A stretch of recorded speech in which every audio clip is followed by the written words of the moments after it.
आज बुद्ध पूर्णिमा के इस पावन बेला में उपस्थित सम्मानीय डॉक्टर आफरी मौर्य, विद्वज्जन, साधक साधिकाएं, ग्रामवासी, बच्चे,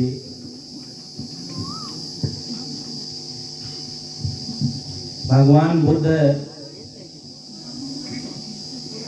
इस धराधाम पर जब से आए, आज भी इतिहास तभी से मिलता है। 2500 साल के पहले का कोई खास इतिहास नहीं, से प्राग इतिहास का कहते हैं। भगवान बुद्ध की वाणी, उनके विचार, उनकी सोच समझ आज जन जन में फैली हुई है। ये भी होता है, कोई महापुरुष जब आता है तो उनकी वाणी यदि लिपिबद्ध है तब तो ठीक। भगवान बुद्ध के समय लिखने पढ़ने का कोई साधन नहीं था, तो लोग एक दूसरे को सुनाते थे। भगवान बुद्ध भी प्रवचन करते थे और सुनते थे दूसरे, और उसको याद कर लेते थे, फिर उसी को दूसरे सुनाते थे। सुनने सुनाने से, याद करने से विचारों में, वाणियों में कुछ ना कुछ बदलाव हो जाता है। बाद में लिपिबद्ध किया गया।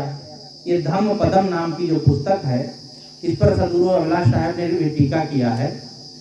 यह एक प्रकार से जो हिंदुओं में गीता मानी जाती है, उससे भी बढ़ चढ़ करके आध्यात्मिक और साधनात्मक ग्रंथ है। भगवान बुद्ध जमीनी बात करते हैं। जीवन में दो क्षेत्र होते हैं, एक अध्यात्म का और दूसरा व्यवहार का। व्यवहार में कोई बिगाड़ नहीं होता है। व्यवहारिक बातें बचपन से ही लोग सिखा देते हैं और बच्चे सीख लेते हैं। व्यवहारिक ज्ञान बहुत लोगों को होता है। आज देखो ना, भौतिक क्षेत्र में कितना लोगों को ज्ञान है, चाहे टेक्निकल ज्ञान हो। आजकल देखो ऐसे ऐसे यंत्र हैं, वैज्ञानिक साधन हैं, और इसके लिए हर क्षेत्र में दौड़ लगी हुई है कि कहाँ तक हम सीख लें। बहुत कुछ सीखना चाहते हैं, लेकिन आध्यात्मिक क्षेत्र में हर आदमी पीछे रहना चाहता है। चलो ठीक है, कथा हो रही है, बुलाए हैं, हम भी 2 मिनट बैठ लेते हैं, सुन लेते हैं। कहीं विचार हो रहे हैं, थोड़ा सुन लेते हैं। अनमने मन से केवल औपचारिकता निभाने के लिए धर्म अध्यात्म की बातें लोग सुनते हैं, सुनाते हैं, ना कि जीवन में कुछ बदलाव हो। भगवान बुद्ध ने सबसे पहले हमारे मन पर चोट किया है। उनका पहला सूत्र ही है मनोपुपगमा धम्मा मनोश्रेष्ठा मनोमया। मन पर ही वे प्रकाश डालते हैं, क्योंकि जीवन में सबसे जो महत्वपूर्ण है वो हमारा मन है। चाहे व्यवहार में देखिए, आपके घर में कला होती है, किसके कारण होती है? हमारे मन नहीं मिलते, हमारे विचार नहीं मिलते। देखो, विचार ना मिले तो कोई बात नहीं, चल जाएगा। मतभेद बुरा नहीं होता है, मनभेद बुरा होता है। कोई किसको मानता है? मतभेद, विचारों में भेद है। कोई राम को मानता, कोई कृष्ण को मानता, कोई कुछ मानता, कोई कुछ मानता है। चलो, अपने अपने विचार हैं, लेकिन इसी में जब मनभेद हो जाता है तो बस तलवारें उठ जाती हैं। घर परिवार में देखो, कोई कुछ करना चाहता है, पिता कहता है आज कौशाम्बी चले जाइए, ये काम है। लड़का कहता है नहीं, आज खेत में काम है, हम जाएंगे। मतभेद हो गया ना, विचारों में अंतर है। लेकिन जब मनभेद हो जाता है तो लड़का कहता है बाबूजी बांट दीजिए, अब तुम्हारे साथ नहीं रहेंगे। पिता कहता है तुम अलग रहो, तुम कुछ करते नहीं हो, मेरी बातें नहीं मानते हो। आदमी के अंदर जब मनभेद होता है तभी सब कुछ गड़बड़ाता है। और मन ठीक हो जाए, अभी डॉक्टर साहब कह रहे थे, मन ही से अच्छा किया जाता है और मन से ही बुरा किया जाता है। यदि मन को ठीक कर लें तो कुछ भी ठीक करना बाकी नहीं रहता है। यही साधना है, यही भजन है। यही भगवान बुद्ध की वाणी है। और चाहे अन्य महापुरुषों को ले लीजिए, कबीर साहब की भी यही वाणी है। 2500 वर्षों से यही सब वाणियां चलते चलते आज भी हम तक जो पहुंची हैं इन महापुरुषों की, वह हमारे मन के कारण से। हम मन को ठीक करें। भजन क्या है? कबीर साहब ने 2 लाइनों में कह दिया कि मन की तरंग मार लो बस हो गया भजन, आदत गलत सुधार लो बस हो गया भजन। इसके अलावा और क्या कहा जाएगा? और यही काम करना होता है। मन को ठीक कर लेते हैं, प्रसन्नता देती है जीवन में। इसीलिए मनोबुद्ध मादम, मन ही आगे आगे चलता है। आदमी जब चोरी करता है तो पहले चोरी करता है कि पहले सोचता है चोरी करने को? पहले उसके अंदर चौरत्व के संस्कार उदय हो जाते हैं, गलत उसकी मनोवृत्ति हो जाती है, तब वो गलत करता है। चाहे जो विचार करे, झूठ बोले, कुछ भी, पहले गलत उसकी मनोवृत्ति होती है। अगर मनोवृत्ति को ठीक कर लिया जाए तो कुछ भी गलत नहीं होगा। गांधी जी के 3 बंदर देखे होंगे, कहीं मूर्ति होगी चित्र में, आंख पर हाथ रखे हैं, एक बंदर रखे हैं, कान पर रखे हैं, मुंह पर रखे। उसका एक अभिप्राय यही बताया गया कि गलत मत बोलो, गलत मत सुनो, गलत मत देखो। लेकिन ये सब कैसे होगा? चौथा बंदर जो दिखाई नहीं देता है वो भी एक है। उसने क्या किया है? सिर पर हाथ रख के वो कहता है गलत मत सोचो। वही व्यक्ति गलत ना सोचे अपनी पत्नी के लिए, बहू के लिए, बेटे के लिए, तो भला वो गलत बोलेगा? पत्नी के लिए अच्छा सोचे तो भला वो लड़ाई करेगा, झगड़ा करेगा? नहीं, हमारे अंदर कोई संदेह हो जाता है तो ठीक नहीं है। बस सोच जब हमारी खराब होती है तो सब कुछ खराब हो जाता है। और सोच अच्छी जब तक रहती है तो कुछ भी खराब नहीं होता। वस्तुएं बिगड़ जाए तो कोई बात नहीं है, लेकिन मन नहीं बिगड़ना चाहिए, मन अच्छा होना चाहिए। इसलिए भगवान बुद्ध इस पर जोर देते हैं। उनकी सारी वाणियां धर्म से ओतप्रोत है। उनकी वाणियों में जो धर्म अलग से जोड़ने की जरूरत नहीं है। धर्म का मतलब धर्म ये सब शब्द है। पाली भाषा में धम्म कहते हैं, हिंदी भाषा में धर्म कहते हैं। धर्म का मतलब ही होता है वह व्यवहार जो हमें अच्छा नहीं लगता है वह हम दूसरों के साथ ना करें। ये मापदंड है, पैमाना है। आप कहेंगे हम कैसे माने, ये धर्म है कि अधर्म है? ये कहता है कुर्बानी करना धर्म है, बलि देना धर्म है, धार्मिक लोग ही तो करते हैं ना ये सब। और दूसरा कहता है नहीं, किसी जीव को मारना पाप है। कैसे क्या पैमाना है? यही पैमाना है। जो हमें बुरा लगता है, जो मुझे अहितकर लगता है, वह काम हम ना करें, हम धार्मिक हैं। और जो हमें अच्छा नहीं लगता है और हम करते हैं तो अधार्मिक है। यही एक पैमाना है। आपको अच्छा नहीं लगता है कि कोई गाली दे, आपका अपमान करे, आपकी वस्तु कोई छीन ले, आपको कष्ट दे, यह आपको अच्छा लगता है? नहीं लगता है, आप ना करें। अब इससे बड़े धार्मिक और कौन हो सकता है? जीवन में यही मापदंड हमें अपनाना चाहिए। बहुत छोटा धर्म की परिभाषा है, लेकिन ये छोटा काम नहीं होता है, बड़ा बड़ा होता है। इतने इतने बड़े धर्म के काम होते हैं। आदमी के धार्मिकता की तो 9 नेजा ऊपर तक दिमाग चला गया है। बड़ा पुण्य करेगा, धर्म करेगा, यज्ञ करेगा, तर्पण करेगा। पिछले बार तो मेला जो हुआ था, आज से 12 वर्ष पूर्व, अगले साल आने वाला है, तो वहां के जो मेला अधिकारी थे, करोड़ों रुपया कमाते हैं, आप लोग जानते हैं हम लोगों से ज्यादा। उसने कहा हम भी यज्ञ करेंगे इसमें। तो 1 ट्रक मेवा, अनाज नहीं था, मेवा, और 1 ट्रक घी ला करके यज्ञ में फूंका गया था।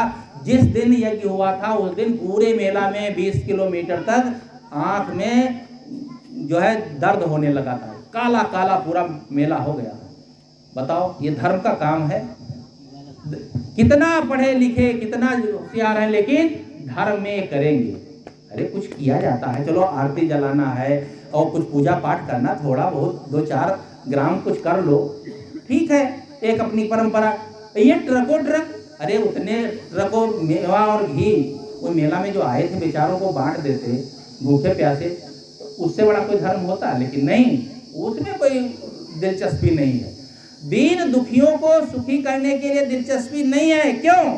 क्योंकि कहते हैं ये तो अपने अपने कर्मों का फल भोग रहे हैं। हम क्यों दें किसी को? दिन दुखी है, भोगे, वो गलत किया है, वो भोगे, हम क्यों दें उसको? हम उसकी सहायता क्यों करें? क्योंकि उसने गलत किया है, इसलिए उसको नहीं मिल रहा है। लेकिन आप नहीं जो कर रहे हैं, आपको मिलेगा क्या?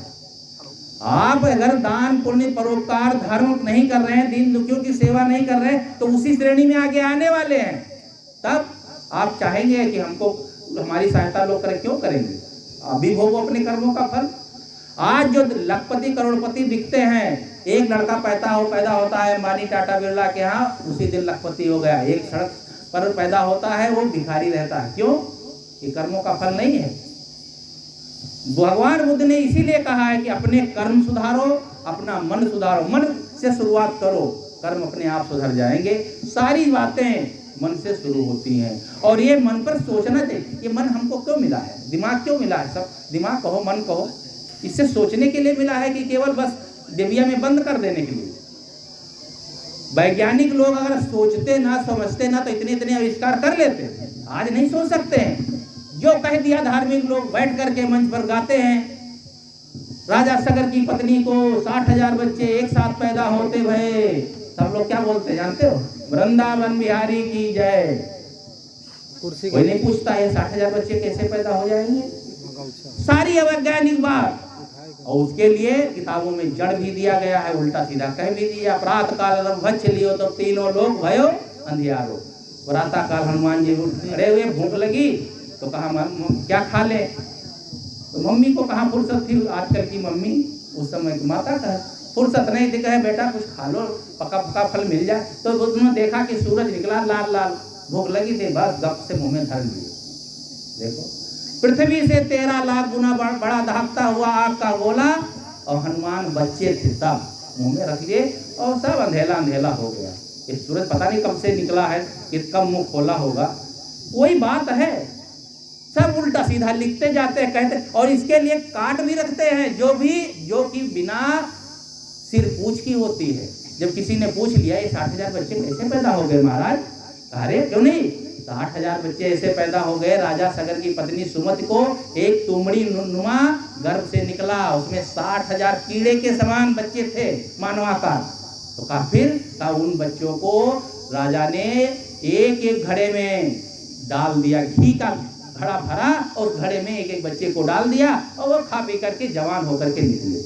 देखो कैसी मूर्खता की बात है। बच्चा छोटा सा घी में डालोगे, डूब के मर जाएगा कि वो, और कीड़े के समान होगा तो वो डूब ही जाएगा, मर जाएगा। वह खा के जवान होगा। और बच्चा जब पैदा होता है दूध पीता है कि घी खाता है? कुछ अकल है कि नहीं है इन लिखने वालों बोलने वालों में? अरे हम कहते चलो उनको है कि नहीं वो जाने, हमको है कि नहीं है। बस जय जयकार करते चले जाते हैं, बोलते चले जाते हैं। इन पर विचार करो। नहीं, अगर ये अवैज्ञानिक बातें, अंधविश्वास की बातें, चमत्कार की बातें केवल सुनते रहेंगे, कहते रहेंगे, और बस इन्हीं बातों में अपने मन को दौड़ाते रहेंगे, जीवन में कभी उन्नति हो ही नहीं सकती। आज हम लोग क्यों पिछड़े हैं? आज ये सब बेवकूफ क्यों बना रहे हैं? दुनिया का कोई भी पुरोहित नहीं चाहता है कि जन सामान्य को ज्ञान हो। हम ब्राह्मण और ठाकुर बनिया की बात नहीं है, पुरोहित का मतलब है जो अगुआ है, ये धन ऐंठने वाले, वो चाहे मुल्ला हो, चाहे मौलवी हो, चाहे पादरी हो, सब ये चाहते हैं ये सब बुद्धू बने रहे। इतनी अकल भर हो, दान देना चाहिए। दान दोगे तो मिलेगा, यहाँ दोगे तो तुम्हारे पिता को मिलेगा।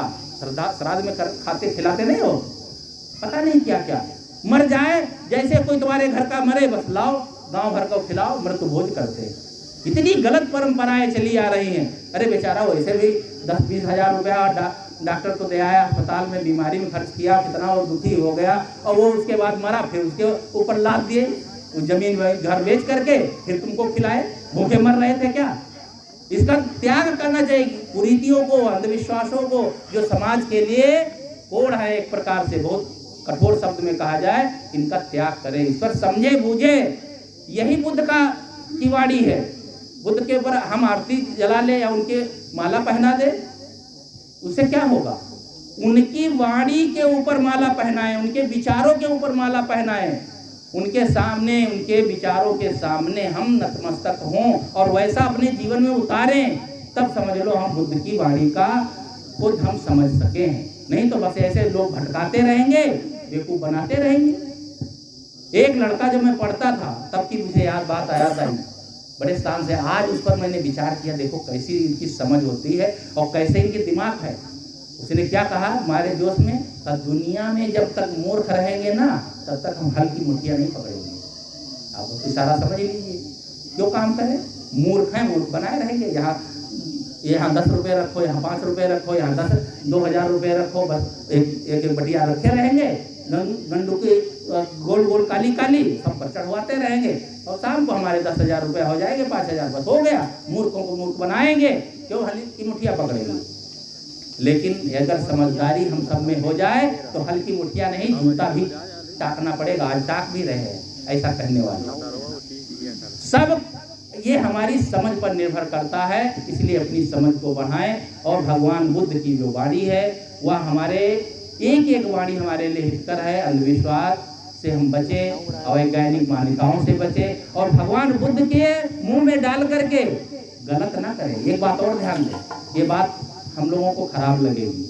जो महापुरुषों के अनुयायी होते हैं ना, उनके में उनकी बातों के अच्छाइयाँ तो लेते हैं, लेना चाहिए भी, लेकिन अपने मन की बुराई को उनके मुंह में पहले डालते हैं फिर निकालते हैं। भगवान बुद्ध ने कहा था, हम लोग नेपाल जाते रहते, वहाँ आश्रम है, तो वहाँ कई बौद्धिस्ट जो हैं, भिक्षु है, वो मांसाहार भी करते हैं। एक बार जब उनसे पूछ लिया गया तो कुछ लोग हैं, ऐसा नहीं है कि सबके साथ है, तो कहा नहीं, भगवान बुद्ध ने कहा था जो भिक्षा में मिल जाए खा लेना चाहिए। एक बार जा रहे थे, कहा जो भिक्षा में मिल जाए खा लेना चाहिए। तो एक यहाँ वो जो है मांस में चील ने गिरा दिया उनके पात्र में, तो कहा तो भिक्षा में मिल गया है, चलो, या किसी ने दे दिया हो, जैसा भी कहानी हो, तो खा लेना चाहिए। कैसी कैसी तर्क की बातें हैं। यह अर्थ का अनर्थ करते हैं, उनका भाव ये नहीं था। वह जब कोई बाहर जाता है, जैसे हम अभी आश्रम से निकले हैं, गुरुजी कहें देखो भाई भक्त के यहाँ जा रहे हो ना, जो मिल जाए खा लेना चाहिए। उसका क्या अर्थ है, वहाँ घी दूध मत मांगना कि घी लाओ दूध लाओ, जो जैसा उसके यहाँ हो वो खा लेना। अर्थ ये है कि मांस मिल जाए मांस खा लेना चाहिए, शराब मिल जाए शराब पी लेना चाहिए, ये कोई बात नहीं। अर्थ का अनर्थ करके जो लोग जैसा खान पान रखते हैं, जैसी समझ रखते हैं, वैसी वाणी महापुरुषों के मुंह में पहले डालते हैं, फिर निकाल लेते कि ये भगवान ने कहा था, ये महापुरुष ने कहा था। उनका दोष नहीं है। अरे जो महापुरुष बचपन से ही इतना दयालु, अब कहानी आपको बताने की जरूरत थोड़े। हंस और कहानी है ना, देवदत्त ने तीर मारा तो उन्होंने कहा देखो मैंने बचाया है, तो सुद्धोधन ने कहा देखो भाई बचाने वाले का अधिकार ज़्यादा होता है मारने वाले के पैसा, इसलिए ये जो हंस है ये सिद्धार्थ को मिलना चाहिए। कहानी सब ज़्यादा, इतनी दया जिसके अंदर हो। और आगे बड़े बड़े जब शादी हो गई उसके बाद में इनको राजा बनने की जब बात आई तो ये सब हुआ कि मार काट भी करना पड़ेगा। राजा होंगे तो एक दूसरा राजा चढ़ाई करेगा और कुछ झगड़ा होगा, उसमें मार काट भी करना होगा। इस सब बातों को ध्यान में रखते उन्होंने कहा नहीं, हमको ये सब नहीं करना है, हिंसा का काम नहीं करना है। ऐसे थोड़े कि हाँ वृद्ध को देख लिए, मरे को देख लिए, बस जग गए। तुम लोग नहीं देखते हो क्या? हम लोग देखते कि नहीं? 50 को जला के आए होंगे।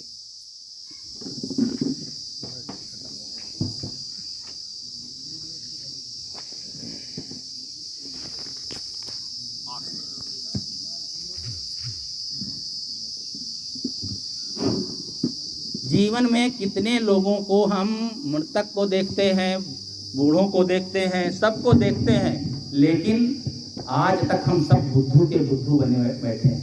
कोई बुद्ध हो गया क्या? वो देख लिए तो बुद्ध हो गए, देख नहीं लिए समझ लिए। देखना अलग होता आंखों से और समझना मन से होता है। उन्होंने समझ लिया कि यह जीवन में सब कुछ आने वाला है, और जिसके जीवन में ये सब बातें आ जाती है, समझ हो जाती है, वह एक एक कण से ज्ञान ले लेता है और उनको ज्ञान हो गया। ज्ञान कहीं आकाश से नहीं आया था। भगवान बुद्ध को अमुक समय ज्ञान हो गया, ज्ञान कहाँ से हो गया? अंदर ज्ञान था, उसको उन्होंने बाहर प्रकट कर दिया। और वह ज्ञान जिसके अंदर प्रकट हो जाए, मानो इस जीवन में उसने महापुरुषों की वाणी को आत्मसात किया। चाहे बुद्ध हो, महावीर हों, कृष्ण हों, जितने भी महापुरुष हैं, किसी की आलोचना नहीं करना चाहिए। ये एक बीमारी हमारे अंदर ये भी हो गई है प्रवक्ताओं में, खास करके कि जब हम अपने महापुरुष की बात करेंगे तो उनको तो खूब महिमा मंडित करेंगे और दूसरे के लिए अपशब्द कहेंगे, दूसरे की अनादर करेंगे। आपका क्या अधिकार है अनादर करने का? कोई भी व्यक्ति जब दूसरे का अनादर करता है इसका मतलब है कि वह उनकी बातों को, अच्छी बातों को भी ग्रहण नहीं कर सकता है। अच्छाइयाँ बुराइयाँ होती हैं, सबकी अपनी अपनी मान्यताएं हैं। दूसरे की तरफ मत देखो, हम अपनी तरफ देखें और जो जीवन में अच्छाइयाँ हैं जहाँ से भी मिले, जिन किताबों से, उन किताबों से अच्छाइयाँ लेनी चाहिए और जिन महापुरुषों से हमें अच्छाइयाँ मिले लेनी चाहिए। और यही छान विचार करके जो जीवन जीता है वही आदमी सुखी होता है। और जीवन में जो भटकाव है इसको दूर करने के लिए अंधविश्वास, चमत्कार, अवैज्ञानिक मान्यताओं से दूर रहें। इन सब बातों को आप सब जानते हैं, सुनते हैं, बस केवल इसके लिए दृढ़ प्रतिज्ञ हों। बस इसी के साथ मैं अपनी बात समाप्त करता हूँ। जय बुद्धाय, जय भीम, सद्गुरुदेव की जय।